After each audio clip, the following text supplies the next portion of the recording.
చూస్ country delight, live better. ఇప్పుడే country delight యాప్ని download చేసుకోండి.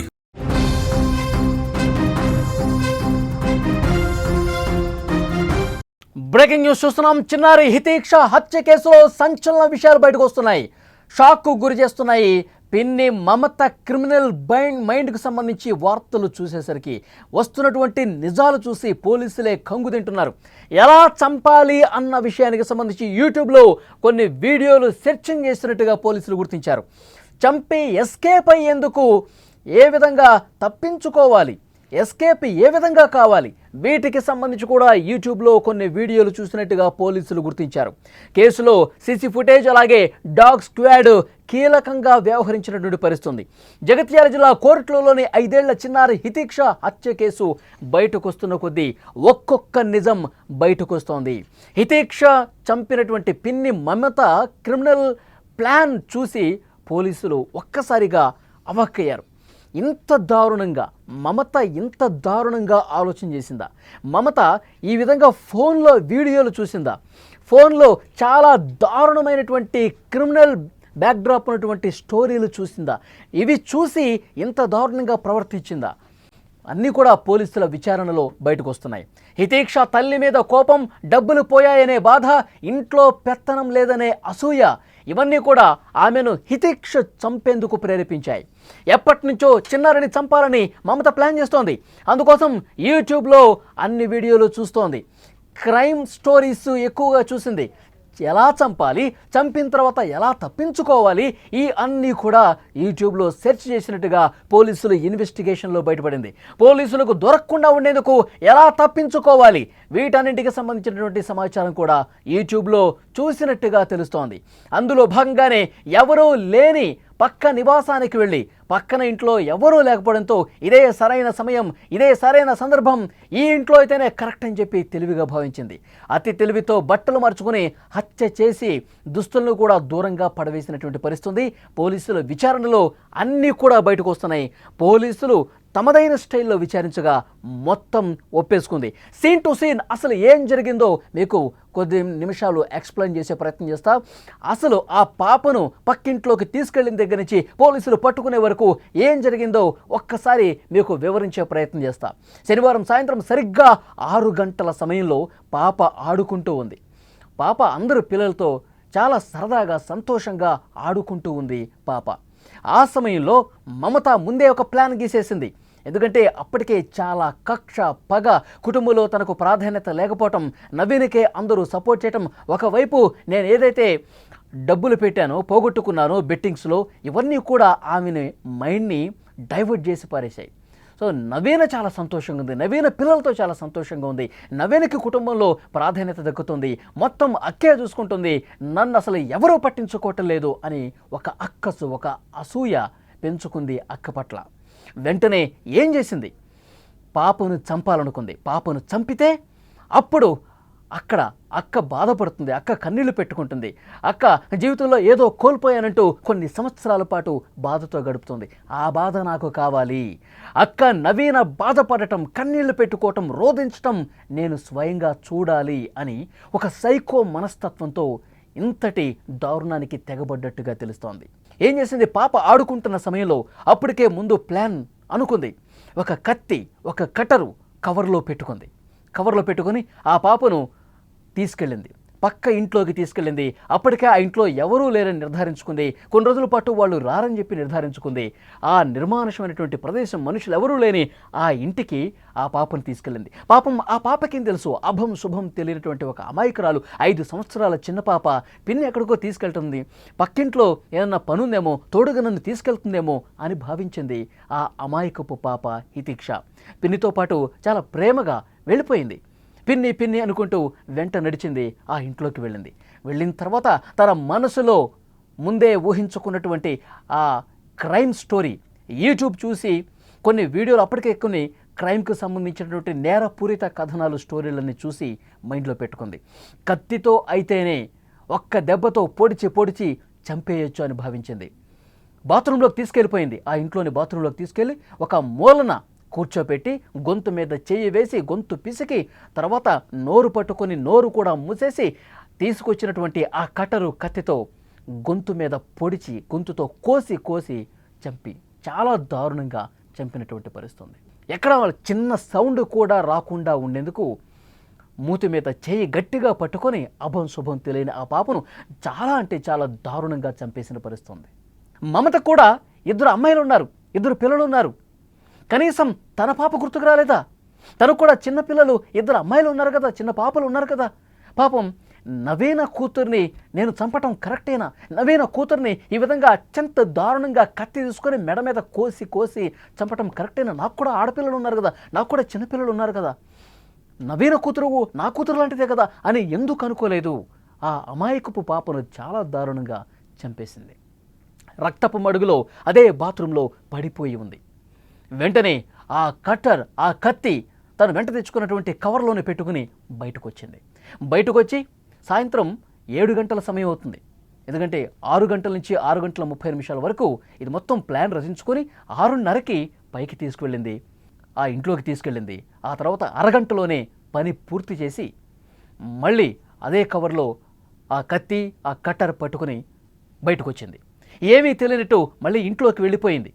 ఇంట్లోకి వెళ్ళిపోయి దుస్తులు మార్చుకుంది.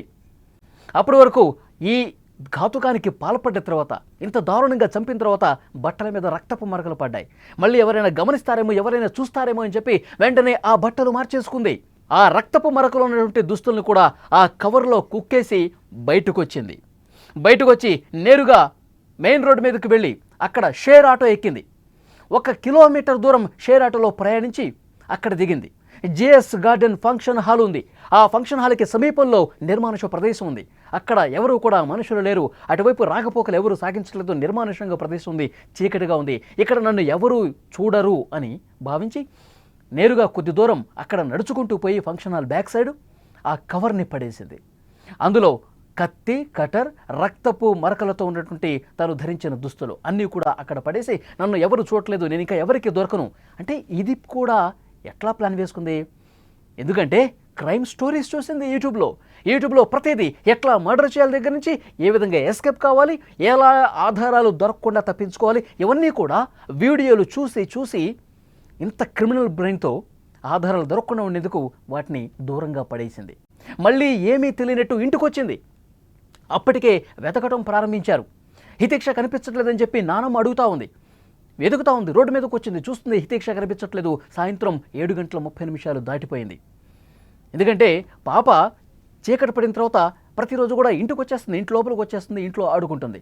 కానీ ఇంత చీకటి పడ్డా హితేక్ష ఎందుకు కనిపించట్లేదని చెప్పి అడుగుతోంది.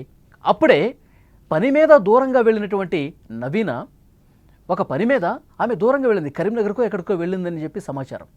ఆ తర్వాత పని ముగించుకొని సాయంత్రం 7 గంటలకు కూడా వచ్చింది. మమత కూడా నవీన ఇంట్లో లేని సమయంలోనే ఇది మనకి సమయం సందర్భం అని భావించి పాపను చంపింది. నవీన్ కూడా సరిగ్గా 7 గంటల తర్వాత వచ్చింది. చెల్లె హితేక్ష కనిపించట్లేదని చెప్పి మమతని అడుగుతోంది నవీన.